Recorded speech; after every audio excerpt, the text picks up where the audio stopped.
Pacho me met me baby no sutini baby. Ye nyatene say what abrochiri baby. Wouldn't my baby potiano? Me Monday. Me mbisano. Nenso. News we na almost oti Poland. Ma okay. So ti abrochiri dia ene empendo do sen e na wo hunu afie bia mu. Okay. Me ba ni nya 5 years no. E na obai. 3 years later no obai. Oba na oko. Osamba 1 year later. Enche na oko. Oba 3 days time maybe sana se na yeso oko. No asamba na oko nti obako. But this year no last year no be stay. Yeah, na so oba oni no ne abofra no montem te say moyonko fa say eja ne oba enane oba entem ya na te say ba ne papa ne de oba ye no be stay ye no menini ye fine oba be fa kola ne reko ona ode ne ba okọ ni school ko tua ni school fees nti school teachers for ni nyina enim no last year on the 12th odi ni birthday cramp no ono no kodi birthday ni man wo school mu nti teacher for ni nim no bi student ni so e bi enum no nti akwat say popular nti na omukura mo so mo bisa akola ni say da bena baba be san be di birthday amana na isan say ono na why famous wo mo school mu ono na we di birthday kese wo mo school mu nti na mo say bisa no ansa na incident we is papa no unim ne say ne nipa ban te say ne suban ne niye o te say oh me hu say o bi o ye gidigidi na say o kan ne problem bi antinem say e bia bibisa sometimes no e wo mu say call de bi obi be frɛ wo be hu na so later obe ka say bia obe frɛ na o refi me ta frɛ no onu so wo mu ana ofrɛ ba na nse no onfrɛ na me frɛ no so wakonya accident ba owokumasi sometimes so me frɛ o so wonya accident to call hospital nti as wanya accident say 3 times or by no as wanya accident 3 times na nso me ni ntina ase ni ndi nkomoye ono ane se me frɛ ho te se o se ne ho ye asa no pe Mame hwe emfuni kakra dano a asem ni siye no na wo ba no owo wo nchen e na obefa no anase ye hene na abofra no wo na kwan ben so e no fa ya ne nsaka abofra no okay last week Tuesday no enyumre 10 o'clock and of free say na damfu bi wo abrochire obekọ nti opese onsusu akola no na ompam atale ni mpoba bi emfa embre no nti oba befa no Thursday 12 o'clock e wo school mu na me nti ondi ya na me say ai odi ya no say ha e otise e friend say ya oho an okati phone nti mitina asesa na me dream na me say e dey na brei patch na me kinka o ma dream say adenti na obeka say Thursday oba be fa no school mu 12 o'clock me na me ka kire me hu 12 o'clock on di ya na me so me Jesus say odi ya no ansa nka say aye ote say ye friend ya nti akola no so on die ye nyina ye ndai ono anadi phone ni ma me na me pick call me call ni nche na me say ska say na o papa ekon o say ba be fa Thursday no ama wadan fofo bi esusu na danfo bi efi abrochi aba no we susu no apa matale ni mpobo ade ablo nto ba be fa Thursday na obisa me say odi ya na me say odi ya no ankasa sanka say I ought to say, Udi ya. I'm besides say, na ska obi kasa asa we ya. Wo odwen ho sen. Akola na kasa kasi. Nde so de mi ko sikaduro. Ana ye nyina ye sere ye ha ha ha. Me pasho. Akoda no ti se ubisa no o ka se ne papa busa ne dini ene ne krada no. Akoda no ankasa kan se ne papa de ne ko sikaduro ana. Se ono de okan ni ye nyina joke. Ase nde so de mi ko sikaduro. Ye nyina ye kan say jokes keke. Se if say so omote nsem. Omonim nsem. Se o krada o ba be fa o krada ni nyama. Me de me ba na me ne omudi nkomo. Me nso me tu omofo. Enti me kan sa akire no. Se ono a obi so ba be fra o Thursday. O so wo di ya. Na me so me kan say o di ya. Na o say o ya o ti say ye fra wo ya. Enti obi ka sa asem we kire wa. Wo ba dwen ho sen. I said, yes, all the milk or sikaduro. Sana colana kai. Mean chantro. Mean chantro and guacolanisus. I am a juno. Enti wa catcho, mwedi hun komo. Oba so be fa kodano. Or no din komo bi. Ansana odi akodane mano. Ana se ushia kodano kwem of odenokoye. There be so say, Oba be fan Thursday, I was school. Enti imini akola ne car sa wie ye no na Wednesday me call market nti me call me shop hono mo no na mpanyufo bi wo hono mo na me di tu omo anim se madam fu bi say ne ba papa ba be fa ne Thursday okopa matale ama no nti ba be fa ne wo school mu 12 o'clock nti sa 12 o'clock no aye Thursday no sa akola ne di ya. And I'm so any man, my minister cassie or cassie, I akola ne di ya. And I papa ne cassie. I ought to say a friend ya. Into omono omuti as yes saying advice ben I mean farmer any pano. And now catcher me say. Me catcher madam for ne say. Thursday no a makola ne nko school. Na ontina ne nchen wo fie. And I say me onko school nim. No cancher teacher for ne say.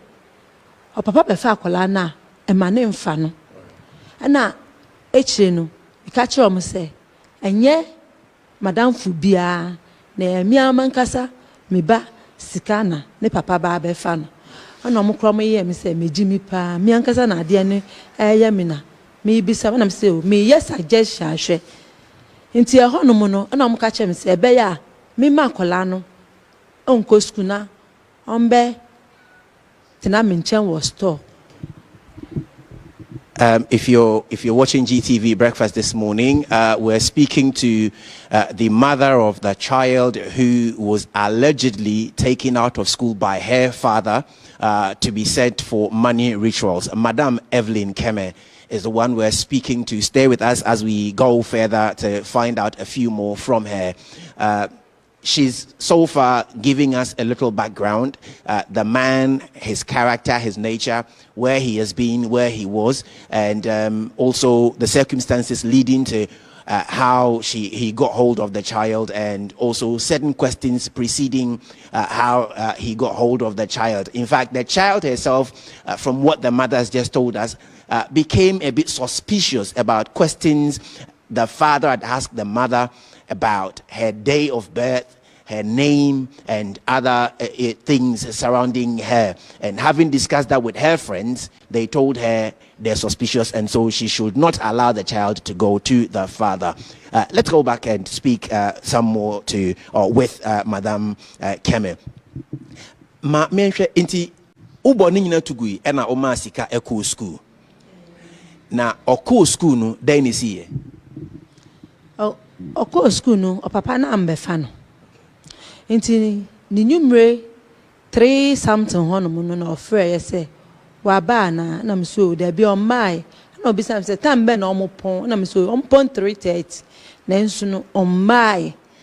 Inti na ka jan say the Friday anopa oba befa no e de na akọ na msi you. Inti akola ne ba na me ka che ni say O papa say Friday, oba be foul. Ako. Na. Adechin. Te adechin na I expect say obe friend them. Te why bought akola na siesie no oba be ko school nti abot say 6:40. Na papa ne frɛ say oba be fa na me say akola na nkasa. Oni o papa ne nkasa. Nti odi o papa ne kasa na o ka che o papa ne say baby omo o say odi ne be kono. Friday no eya ye momu homeworks bebre. Nti okwa ontumi enye homework no. Na o ka che nso omo kwa sansa omo chi abasese ya. Ohana papa ne kati phone. Ehu anche na papa ne san frɛ say ni sister the Elizabeth me ma ne emfa ne be hia no amasama. Nti na omo esiesie omo ho awie nti na me ma Elizabeth ni nko hia wa amasama. But before mbe free fie no nyame ani mi ntwantro me ka cha akola ne say o kwa o papa to nsuo ma won kwan so a menom omo waduane a mendi afa nsu no udru baby a obepam atale amawa omo ka se yi watale a menyi na mbisa akola ne say sika me de wo kwara se me ne wo kwa akopam atale a ye yi watare ana o se da bi am se mo konso a hwe no anda o ka anim ona o se yo nti am ka say so mudru na se omo se chinchina yi watale a kikem na ka se me papa de mi koji sikaduro, papa de mi koji sikaduro. Me de me catch len. Me ncha ontro. Me catch len. Me say woni me na me catch len. Me pacho anye bia papa no boso ma wote se owo ohaw, owo sikasem ohaw. Pacho wan kanch len.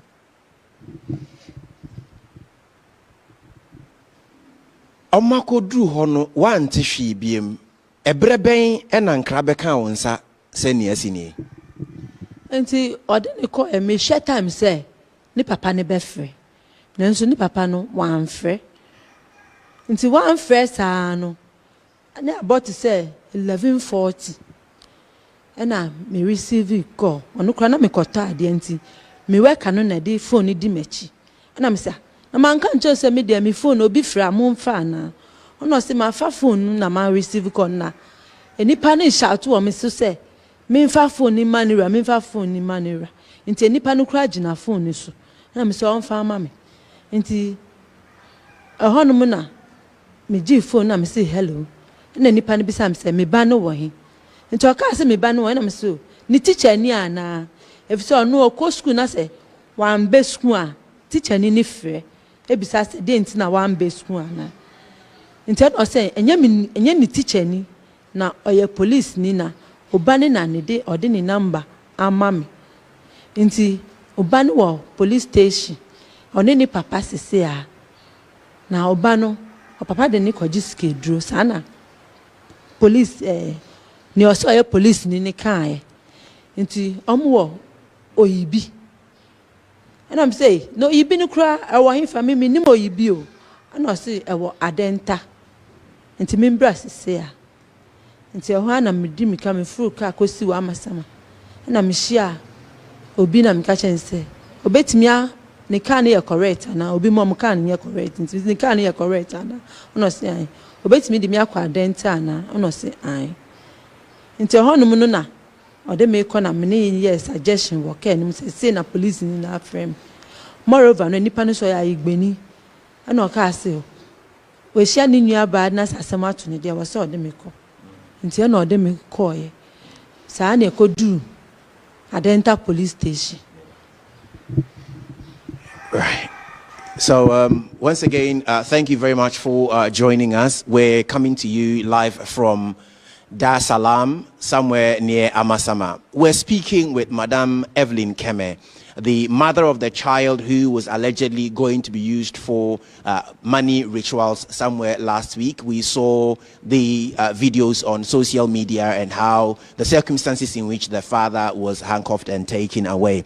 I asked her about the circumstances of the father, whether or not the father had ever mentioned whether he has any financial problems. And she said, as far as she's concerned, no, the man has never mentioned any such issues with her. Also, whether or not the relationship between father and child. And she explained the father has been really very nice with the child, even though they don't live together. On the child's birthday last year, which was the 12th of September, it was the father who threw a big party in her school. And so every now and then her friends will ask when the next birthday will be and when daddy will show up. I asked her also about the circumstances leading to how the child got to the father. And she explained that the father had called previously to ask about the child's name, the day she was born. And when she discussed that with the child, the first thing the child could say was, given what questions my dad is asking about my name and my day of birth, could it not be that he wanted to use me for money rituals? And they both laughed over it. And then when she went to work the next day, she discussed the same thing with some of the women who trade with her, where she does her chop bar. Chop bar is a mini eatery in our local parlance. We call it chop bar. It could be a restaurant anyway. And so after she had done the discussion, friends who work with her told her that given that the man had called you to say he is coming for the child on that day, please don't give the child away to him. And if it is possible, don't let the child go to school. Keep the child at home and don't allow the child to go. Indeed, she didn't pay so much attention to it. She allowed the child to go. But before the child went to school, she warned the child and said, if your father comes for you, on the way, he buys you water, don't drink. If he buys you food, don't drink. If he buys you food, don't eat. And even in the car, do not sleep. Indeed, the father came home, sent someone to come for the child at home on the Friday morning. And so not even from the school, he got hold of the child from home. So the mother released the child to a sister of the father who somewhere halfway from Dar es Salaam to Amasama handed the child over to the father. And she also warned the child that if you get to where you're going, given that your father says he wants to sew you a dress, and so you're going to be measured by the seamstress, when you get there and they ask you to take off your dress, say no, because anytime I have taken you to a seamstress to sew you a dress, we don't take off your clothes. So don't take off your clothes. And if they insist you do, scream and shout, my father wants to use me for money rituals. How all this came to play even before the actual event occurred, for me, beats my imagination.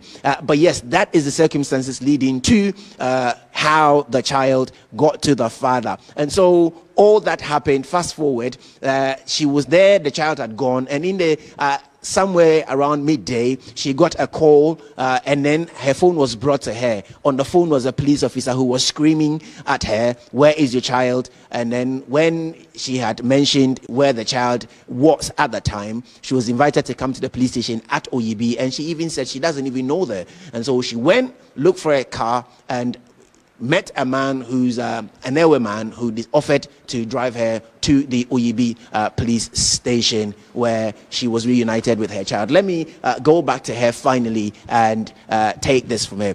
Madam, medase se oni edi nkomo ukodru police station ho anasa omodo ko fie ho a bebia na abofra no aye hu wo video no mu no me kodru police station ho Oyibi police station na me kodru ye na mo se akola anada nti omo wankasa na omo twen saa na akola ne sorry o sole ye na police woman ba akode ne bai obe ohumia na obe ha game no ye matu na omo nyina omo kasa ampa ye ne ba nti hono no na omo ye ko tro ye numu nsem na akola no so omo ne tro ne numu nsem nti akola ne numu nsem na ono tro ye na memeti ye na akola ne tro ye na sese na memeti ye na akola ne se omo kono na oduru baabi na okacho papa se obanum nsuo na papa to nsuo ni ma no na me nti oto nsuo ni ma no nti omo sai kɔ kakra no na so obedidi omo kɔ kakra na papa kɔtɔ efiewura de baaye oto efiewura ne de baaye no omo sai kɔ kakra na efiewura ne ye bag ya ye di nyoma gumu efiewura so ame papa kɔtɔ ye omo kɔtɔ na omo kɔ kakra na papa sɛ omo bedidi a omo nkɔ didi na omo kɔ didi ya na mbisa sɛ ɔne hwan ne kɔ didi na omo sɛ na police ni bisa ne sɛ ɔne hwan ne kɔ didi na ɔsɛ ɔne driver ni na kɔ didi ya na omo san betena aka nim nti omo kɔ kakra na papa ka kyɛ driver ni sɛ onsi na ɔntwɛn driver ni nsi na ɔntwɛn na omo ba nti driver ni si ye no na ɔno ne papa no omo kɔɔ ye nti omo kɔɔ ye no na omo kɔduru bebe na papa park car no na omo si ye na papa de safua no maame bi wɔ hɔ na maame no tɔn provisions wɔ hɔ no na ɔde papa safua no ma ne sɛ ɔba nti ɔka sɛ ɔba na omo so omo nanti kakra ankyɛpɛ na omo wura efie kɛseɛ bi mu gate daa no nti gate daa no na omo kɔ tena ase ɔne ni papa nyina tena ase nti omo tena ase na obi baaye abɛfa papa de kɔɔye nti papa kɔɔye ankyɛ na papa ne san baaye ɔbaaye pɛ na omo ka kyerɛ ɔno akwala ne sɛ ɔnkɔ tena ɛdan bi wɔ hɔ no mu nti ɔno kɔ tena ɔkɔ dan no mu ɔkɔ tena dan no mu ohun stool wɔ hɔ no mu ahemfo stool wɔ hɔ no mu ɛna golden knife wɔ hɔ no mu nti maame ne bisa sɛ ohun ahemfo stool ni golden knife no wɔ nsura na ɔsi daabi ɔhɔ yɛ palace okopie hɔ maame nhwɛ wankasa ebra okopie police station hɔ a wonya hunu sɛ nia anka ekosie no na afi utwa ubu nkompo kɔhwɛ enkomo a oni oba no abɔ ne nsɛm a monkeka ye na ekoba ne saa no na ɛtew sɛn wankasa na ɛtew sɛn okay mi bo shake nenso anya mi beble e se mi ka kyerɛ sɛ ɔmo kɔ a eduru hɔ no na sɛ bibi saa na onjwa ne no nkike mu sɛ papa de mi kɔyɛ sikaduro ntino me fi sɛ bia ɔno na ɔkɔ ɔhye obi na ɔka kyerɛ na nipa ne kɔ police station nti na bia police for ne frame no ɔmo ka sɛ akola na di mi number ɔsɛ akola na di mi number ne ma ɔmo sɛ ɔmfrɛ me nti minim sɛ bia akola na akɔ ka kyerɛ police for ne sɛ ebi ni papa de ni kɔgye sikaduro efisa nsɛ sɛ na yaka no wɔ fie ni nti no nti ma mfrɛ papa line no me ntwa ntro ma mfrɛ nti ma adwene sɛ me kɔ police station wɔna sɛ ampa sɛ asɛm na yɛ kan nti na ɔka saa kyɛ police for na den na ɔno onim papa number nti me duru hɔ nkrɔfo no bebisa me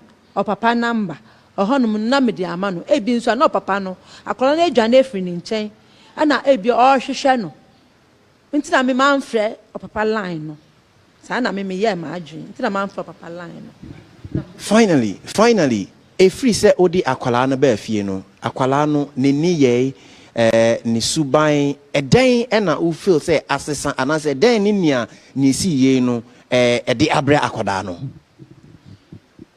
oh sɛ ɛyɛ deɛ me mba ne deɛ me mfa bibia nsi ɔmo efi sɛ mia na metete ɔmo nti bibia ɔmo so ɔmo hwɛ TV phone si so ɔmo hwɛ so nti me nyɛ ɔmo han nti bibia besi bia no ye nyina ye di hu ye discuss nti ɔmo no o fi sɛ ebia papa ni ɔmo hu nti no me ye bibia me ma obi ehu sɛ me ni adagye me djuma ye me djuma nti me ma ɔmo hu me bibia nti wɔno ɔmbo shake kra nti sɛ uja na kwan sɛ onku school a na nije oba ye na nije me ba ma be hu sɛ odi agro wa ba me nkyɛn ni den na asesa wɔ ne suban mu den na asesa wɔ na sɛnea osifa ya na de sɛ na yɛte dada no saa bibia nsesa wɔ ne ho yɛ ba ntina police for no sɛ ebi ɔmbo ko ne school nia ɛbɛyɛ ya ne pɛne sɛ yɛkɔ asɔre Sunday no kola bi na ɛyɛ no sɛ wo na yɛde wo papa de wo akɔgye sikaduro wo yɛ asi wo yɛ scapegoat ana na yɛde wo akɔgye sikaduro akola bi na ɛdi di no rough akola ba ko pɛ Ba ochire me akola no. Yeah, that's a pass only edi enkomo. Ma be who say grandma ewa ha, o uncle so ewa ha. Ebusiafo wa bruchire nso afro bebre. Bronu a wote so no, sen eno mo nso omofa asemu esi yi. Bebre aba. Na aba say and cry. Ama be say and cry. Medase, thank you very much once again for joining us. I've been speaking with Madame Evelyn Keme, the mother of the child who was allegedly going to be used for money rituals by her father. I've asked her a few questions, and in the last few minutes, I asked what the relationship with the child and the father had been, and as far as she's concerned, everything has been okay.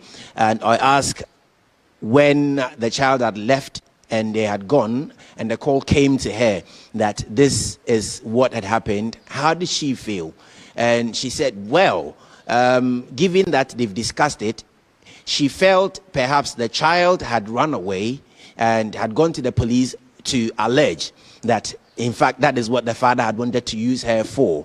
And so for her, leaving home and getting to the police station, she didn't even call the husband's or the father's number because her plan was to get to the police station, get hold of the child, and if it is exactly as they had discussed before the child left, then she would explain to the police that had been the plan. And so then from there, she would call the man, but then arriving there, she realized that's exactly what it had been. And then the child was made to write her statement. So what she gleaned from the child's statement was how she got to the house, and when she got there, what was there. This has been the special sit down with the mother of the child who was allegedly going to be used for money rituals by her father. Her name is Evelyn Keme. As always, my name is Darrell Alan Tego. This has been #GTV Breakfast. Thank you very much. Take it over, Kafui. And thank you very much for the interview, very extensive. We have two questions that we want to ask you from my guest. Bright, what's the question you wanted Alan to ask Evelyn? Yes, my question is that I find out from the woman when they handed the child to her, what was the processes like? Okay. By the police. Okay, and then Christine? He said that the woman said that they live separately. So I wanted to know about the access that the man has to the child. How often the man would go and see her. Okay. So Alan, two questions. Access. How often does the man get to see his daughter? And what were the processes like when the police stepped in? If you can briefly ask Madame Keme.